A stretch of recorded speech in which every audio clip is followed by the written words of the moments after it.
Graça e paz, irmãos. Bom dia.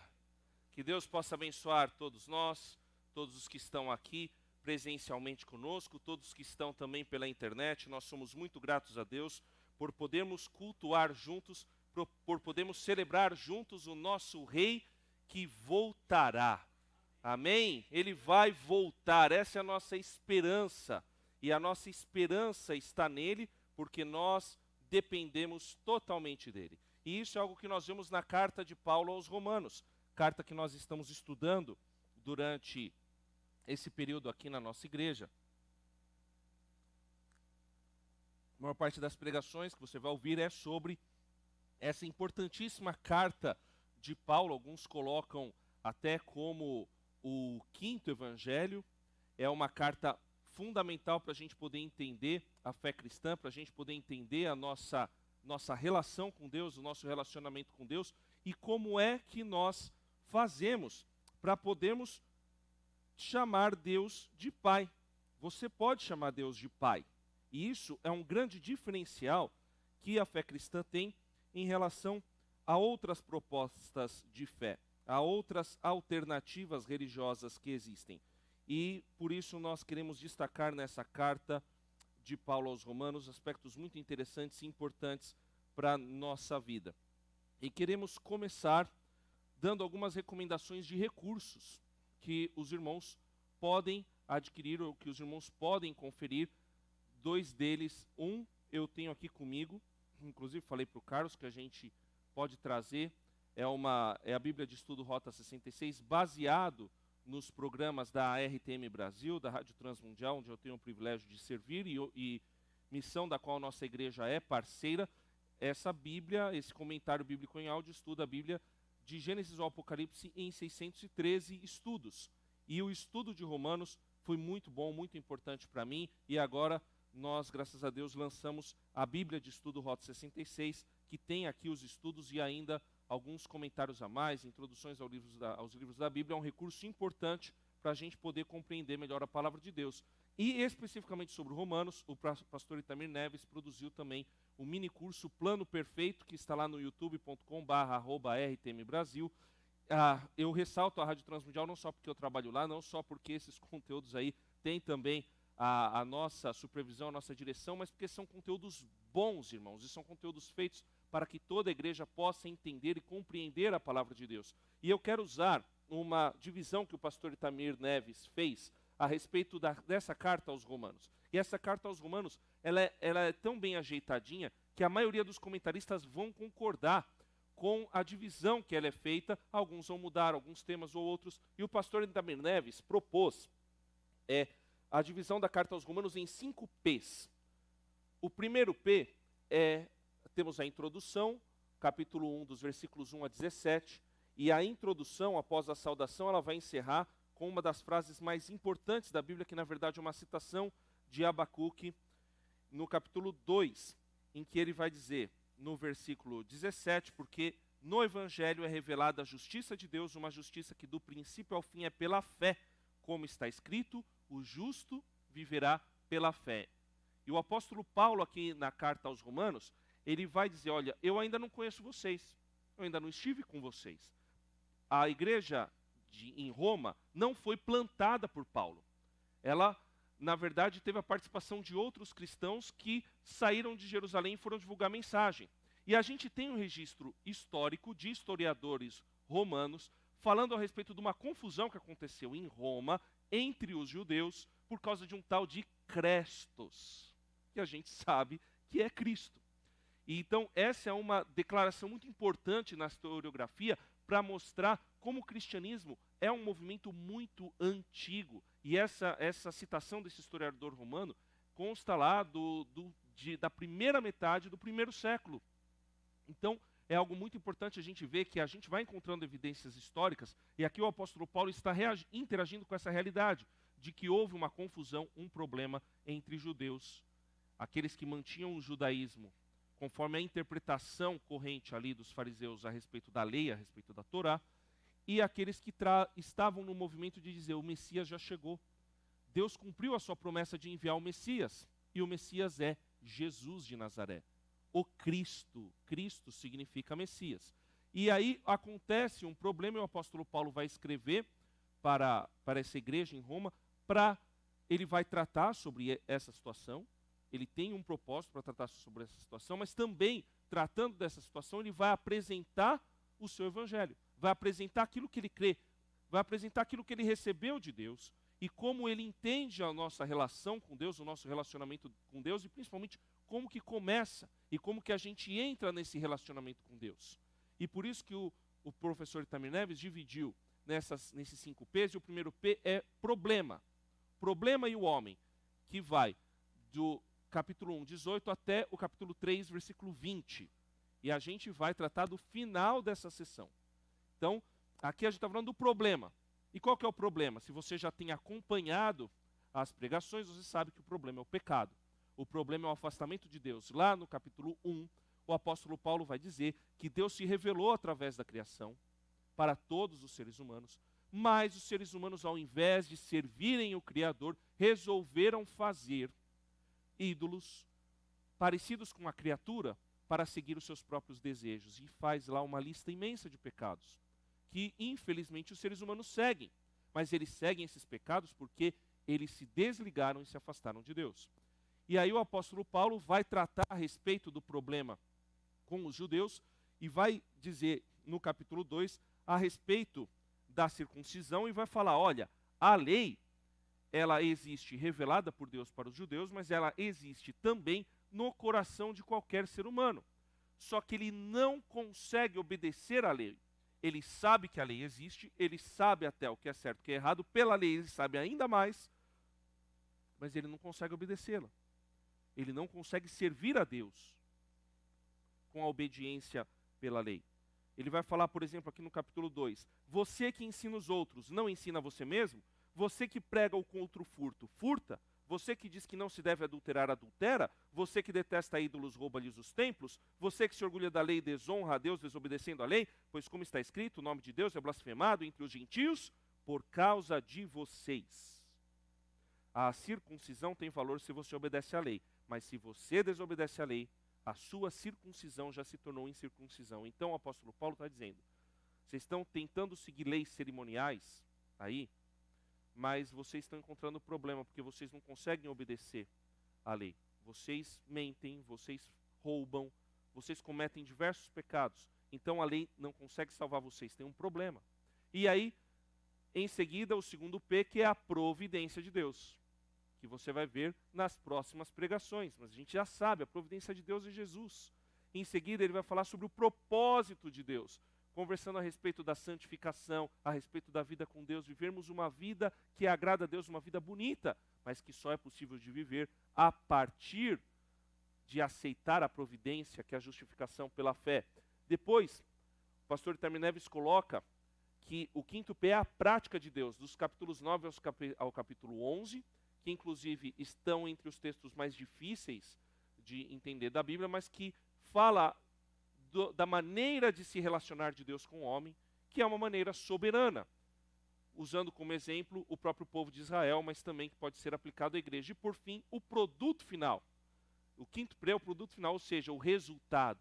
Qual que é o resultado de você seguir a justificação pela fé, de você seguir o propósito de Deus, de você se relacionar com Ele, ter uma vida em comunidade, uma vida que agrada a Deus, uma vida que não se conforma com esse mundo, mas segue o caminho e os princípios de Deus. Mas para a gente chegar aí, a gente precisa entender, na conclusão, o apóstolo Paulo ali dos capítulos 15 ao capítulo 16, mas a gente precisa entender para chegar nesse final que somos todos farinha do mesmo saco. É tudo farinha do mesmo saco. Ser humano é tudo igual. E inclusive, depois eu vi, a gente fez o título, mandei para cá, mas o professor Luiz Saião usou esse mesmo título para o estudo de Romanos aqui no capítulo 3. Então vamos começar lendo versículo 1. Que vantagem há então em ser judeu? Ou que utilidade há na circuncisão? Muita, em todos os sentidos. Principalmente porque aos judeus foram confiadas as palavras de Deus. Que importa se alguns deles foram infiéis? A sua infidelidade anulará a fidelidade de Deus? de maneira nenhuma. Seja Deus verdadeiro e o homem mentiroso, e todo homem mentiroso, como está escrito, para que sejas justificado nas tuas palavras e prevaleças quando fores julgado. Senhor, obrigado pela tua palavra, Pai. Eu preciso da tua palavra, Pai. Eu preciso do Senhor, Pai. E que todos nós possamos aprender com a tua palavra, e que seja a tua palavra falando aos nossos corações, abra os nossos corações, em nome de Jesus. Amém. Irmãos, a gente precisa entender essa realidade de que somos todos farinha do mesmo saco. Somos todos iguais. Eu estou usando aqui a nova versão internacional da Bíblia, se ela ficar um pouco diferente da sua. Mas vá acompanhando na sua Bíblia também, e você pode ir fazendo anotações para entender que o apóstolo Paulo quer deixar claro aqui para todos nós. Nós todos somos pecadores. Judeu, grego, ou quando o apóstolo Paulo usa grego aqui na carta aos Romanos, ele está falando de todos aqueles que não são judeus. Somos todos pecadores, batistas, católicos, presbiterianos, metodistas, Assembleia de Deus, Umbanda, budista, islâmico. Ser humano é pecador. Ser humano está afastado de Deus. Ser humano desobedeceu a Deus e desobedece a Deus. Todas as religiões, elas procuram apresentar para o homem o divino. Todas as religiões procuram fazer isso. E procuram apresentar para o homem a maneira certa de viver para se chegar até o divino, para se relacionar com o divino. Série de rituais, série de propostas, série de regras, maneiras de se relacionar. Eu lembro que uma vez eu vi uma artista famosa dizendo que ela era filha de uma entidade e ela tinha regras para cumprir. Ela não podia se tatuar. Interessante, né? Ela tinha e aí conversando com pessoas que frequentaram outras religiões, eles confirmaram. Existem regras para seguir. E as regras para a gente seguir e viver em sociedade, elas são importantes, senão a gente não teria uma constituição. Deus deu uma constituição para o povo de Israel. Deus deu a lei. E aqui a gente vai ver com qual propósito que Deus deu a lei. E a lei que Deus deu para o povo de Israel, para a época do povo de Israel, ela superava em muito a dos outros povos. Por isso que o apóstolo Paulo começa falando: que vantagem ter em ser judeu, que utilidade há na circuncisão? Muita, em todos os sentidos. Existe vantagem.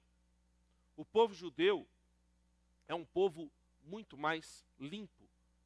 Desculpa a expressão, mas ele é muito mais limpo, ele é muito mais higiênico do que outros povos ao redor. Eu conheci uma realidade de uma etnia que carregava uma herança judaica, ou pelo menos uma herança abraâmica, e essa etnia, em comparação com outras etnias que não seguiam a mesma tradição, que eram de tradições mais animistas, essa etnia abraâmica, o pessoal confiava muito mais na comida que esse povo preparava, porque eles lavavam as mãos antes de comer.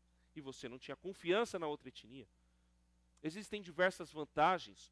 Até hoje, o povo de Israel carrega, e os israelitas e os judeus de hoje em dia, carregam a herança da lei, carregam a herança da Torá, carregam a herança da Taná, que é o Antigo Testamento, e com isso eles têm uma cultura que é admirada em todo o mundo, que produziu diversos prêmios Nobel.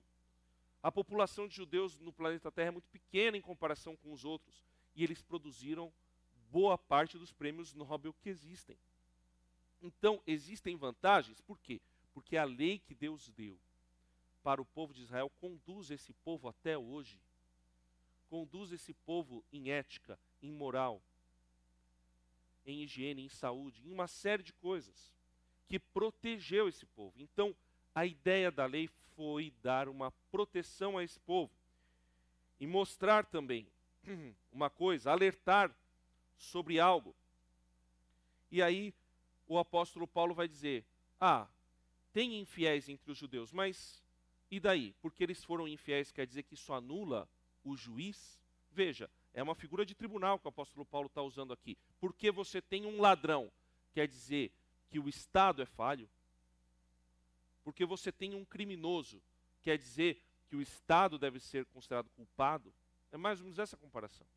Deus deu a lei. Quem desobedeceu foi a pessoa. Então Deus não pode ser considerado injusto ou infiel.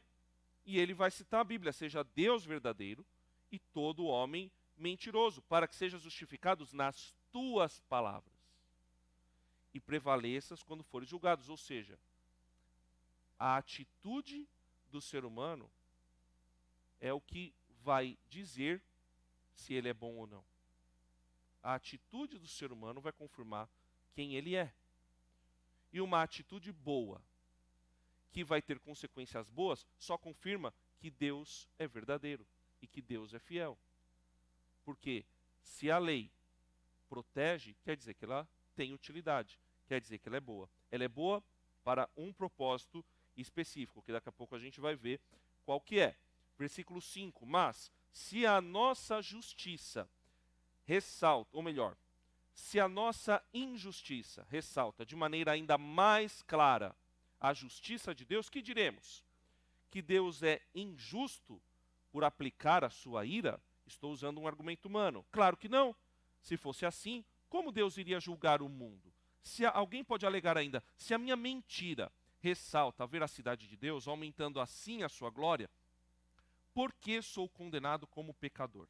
Por que não dizer, como alguns caluniosamente afirmam que dizemos, façamos o mal para que nos venha o bem? A condenação dos tais é merecida.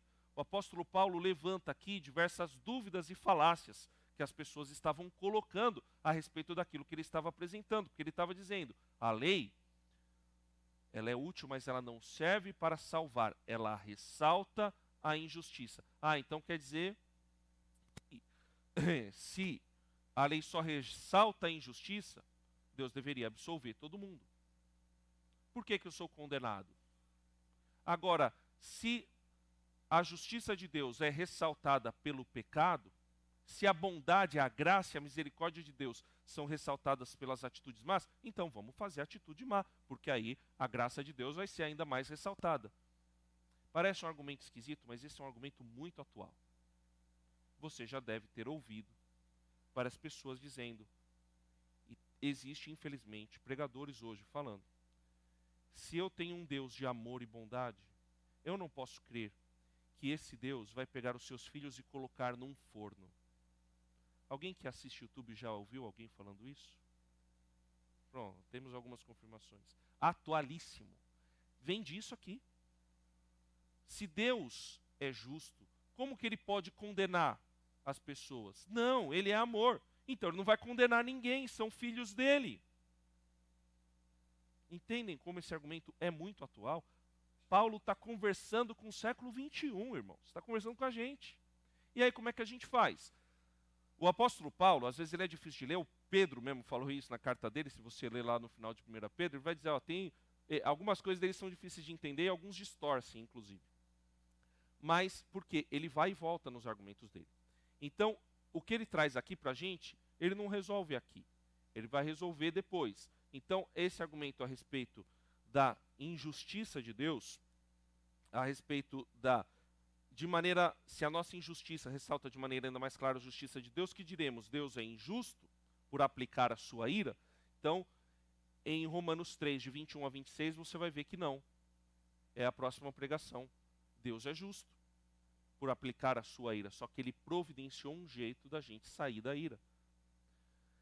Por que sou condenado? Daqui a pouco a gente vai ver por que a gente é condenado. E se fizermos o mal, aumentamos a graça de Deus? Romanos 6 vai deixar claro para a gente que não. Porque a gente vive agora uma nova vida. E o pecado faz parte da velha vida. Então não faz sentido você numa nova vida viver coisas da velha vida.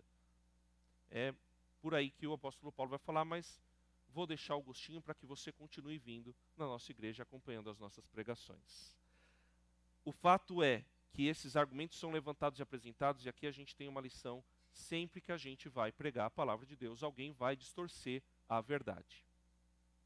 Alguém vai distorcer, alguém não vai entender, e gente mal intencionada, infelizmente, vai distorcer a palavra de Deus para trazer ensinos errados, para trazer heresias. Então tomem cuidado, irmãos.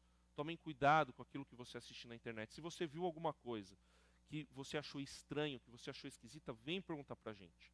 Vem conversar conosco, que nós vamos procurar explicar à luz da palavra de Deus, porque aqui a gente segue a Bíblia, a gente tem uma diretriz. Então, afinal de contas, a ira de Deus é justa? A ira de Deus faz sentido? Faz sentido ele condenar a humanidade? Versículo 9. Que concluiremos então? Estamos em posição de vantagem? Ele está falando aqui dos judeus. Não, já demonstramos que tanto judeus quanto gentios estão debaixo do pecado. Como está escrito, não há nenhum justo, nenhum sequer. Não há ninguém que entenda, ninguém que busque a Deus. Todos se desviaram, tornaram-se juntamente inúteis. Não há ninguém que faça o bem, não há nenhum sequer. Sua garganta é um túmulo aberto, com a língua enganam. Veneno de víbora está em seus lábios. Sua boca está cheia de maldição e amargura. Seus pés são ágeis para derramar sangue. Ruína e desgraça marcam os seus caminhos e não conhecem o caminho da paz. Aos seus olhos é inútil temer a Deus. Que palavras pesadas, né, irmão? Isso aqui é um diagnóstico que o Antigo Testamento traz nos livros de Salmos, nos livros de Eclesiastes e também no livro de Isaías, a respeito do ser humano.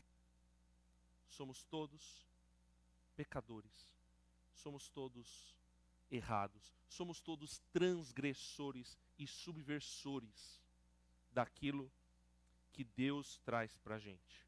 Então, são vários textos que o apóstolo Paulo cita aqui, Salmo 14, Salmo 53, Eclesiastes 7:20, Salmo 5:9, Salmo 143, Salmo 10:7, Isaías 59, 7-8 e ainda tem Salmo 36:1. Então, várias Bíblias elas vão trazer essas notas de rodapé aqui, colocando quais são os argumentos. Por quê? Que o apóstolo Paulo está falando? O Antigo Testamento fala sobre o povo de Israel, sobre os judeus, que eles são pecadores. Então não dá para você dizer, a gente consegue obedecer à lei de Deus, a gente consegue seguir a Deus, a gente consegue seguir a vontade de Deus. Tinha que sobrar um pouquinho de misericórdia para a gente. Não! Olha para a sua vida, olha para a humanidade, olha para a justiça dos homens, olha para os países, olha para as crises que estamos vivendo e olha para a palavra de Deus. Deus deu uma lei maravilhosa. Deus falou, entra lá, e se vocês fizerem tudo certo, vai dar tudo certo. O que o povo de Israel fez quando entrou na terra? Fez tudo errado. Começou a se relacionar com os outros povos, começou a adorar ídolos, e foi indo de mal a pior.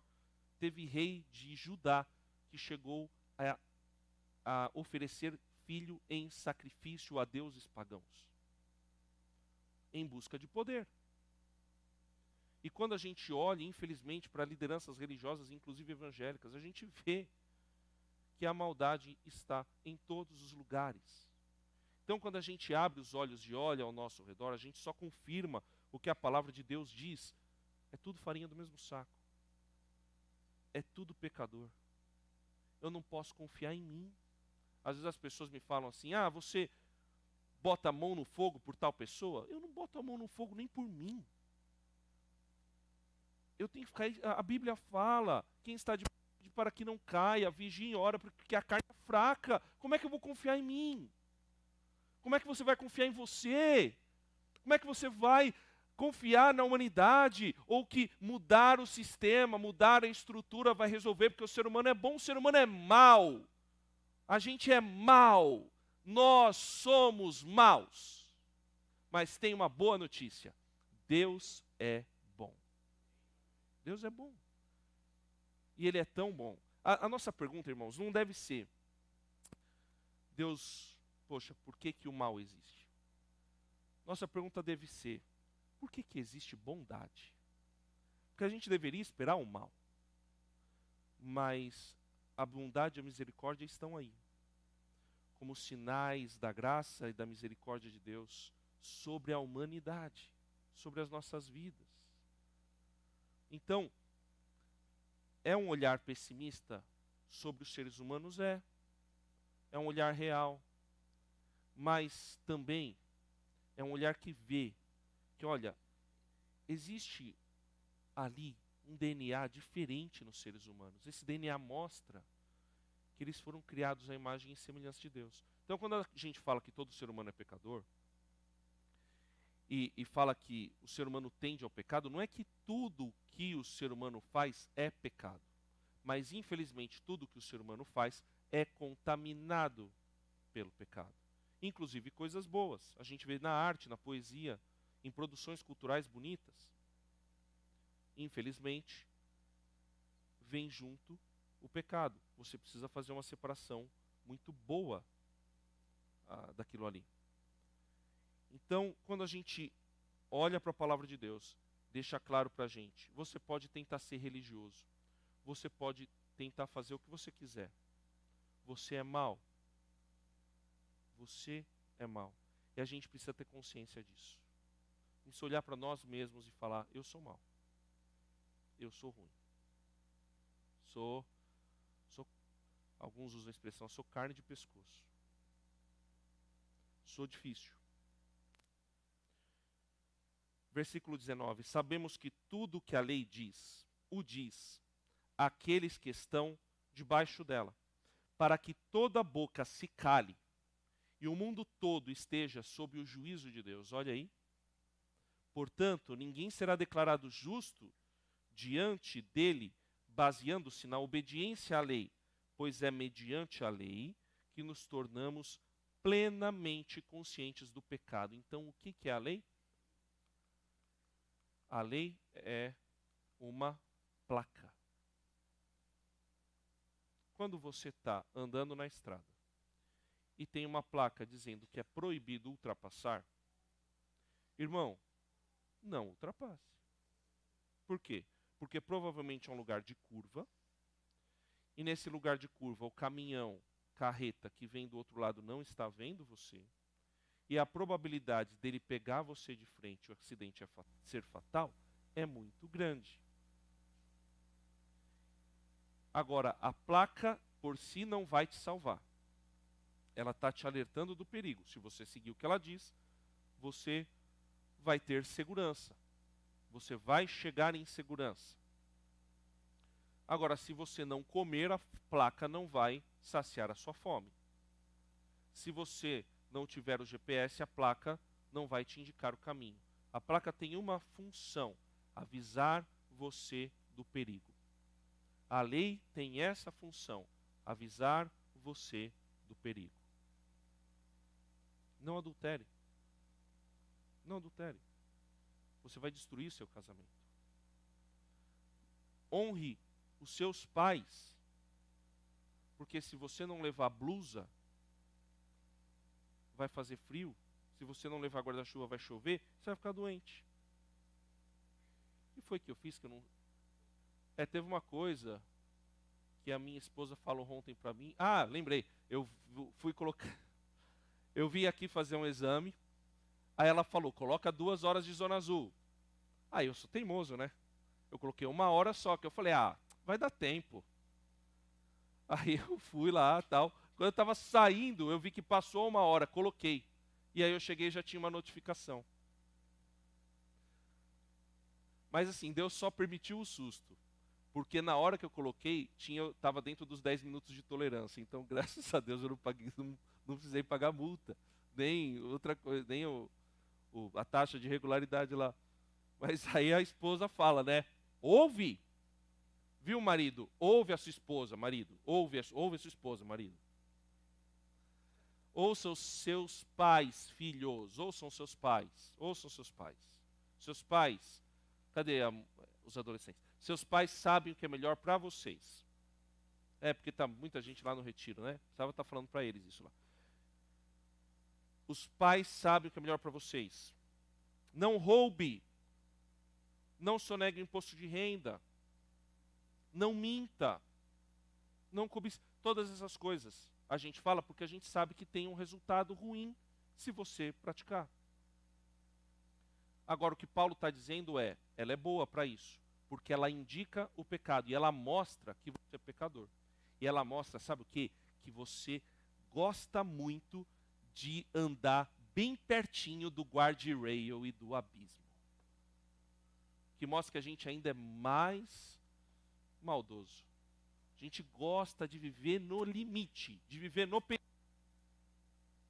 E esse é o objetivo da lei, mostrar que a gente é pecador. Eu acho bem interessante, e isso não é exclusividade da nossa igreja. Quase todas as igrejas evangélicas, cultos mais cheios são os cultos de ceia. Algumas igrejas, algumas comunidades religiosas até têm razão, porque elas vão colocar a ceia como um sacramento. Como o pessoal chama de meio de graça. Você tomar a ceia, aquele ato, aquele ritual, vai te abençoar. Nós não cremos assim. Nós cremos que a ceia é um memorial. Essa é a nossa tradição batista. Entendemos pela Bíblia isso, porque Jesus fala, tomai e comei em memória de mim. E o apóstolo Paulo fala em 1 Coríntios 11 que quando você come e bebe sem ter consciência do corpo e do corpo de Cristo, você come e bebe para a sua própria condenação. Não é para a bênção. Não importa se tem um sacerdote super consagrado aqui. É memória, é memorial, é símbolo. Importante, é uma ordenança. Jesus falou para a gente comer e beber lembrando dele. Mas tem muita gente que vem no culto de ceia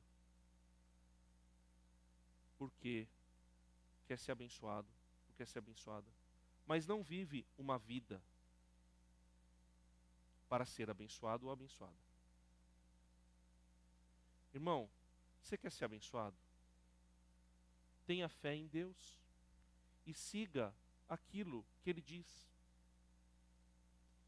É lógico que tomar a ceia, e estamos juntos aqui para celebrar, inclusive a ceia vai apontar para isso. Ela vai apontar que nós somos tão miseráveis que Jesus precisou morrer, partir o seu corpo e derramar o seu sangue por cada um de nós, para que nós pudéssemos ter acesso a Deus. Ela aponta para a nossa miséria. Ela aponta para o nosso egoísmo, para o nosso egocentrismo.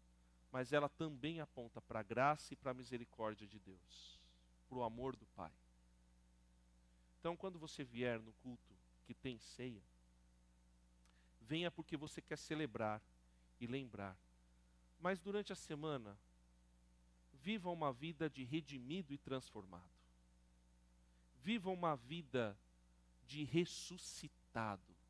Porque você que crê em Jesus foi ressuscitado com Cristo. Viva essa vida. Ela está disponível para você. E você pode começar hoje. Isso que eu falei não é para te desencorajar a tomar ceia. Nós vamos ter um momento de confissão de pecados. Confessou, irmão? Toma. Teve uma irmã que mandou uma mensagem lá para a Rádio Transmundial. A gente tem um programa Entendendo a Bíblia, alguns irmãos conhecem. E ela disse, tomei um golinho de cerveja, porque eu estava com dor nas costas, até passou dor nas costas, mas domingo tem ceia, o que eu vou fazer, meu Deus? E a nossa igreja, ela orienta a abstenção. Entendemos isso. Nós, como conselho pastoral, entendemos isso. Então, na nossa comunidade local, realmente é pecado você ingerir bebida alcoólica. Mas o que você faz? Você tem consciência desse pecado? Entendeu que está errado? Irmão, peça perdão. Aí nós falamos para aquela irmã, irmã, calma, peça perdão a Deus e tome a ceia. Examine-se o homem a si mesmo. E eu estou usando um exemplo.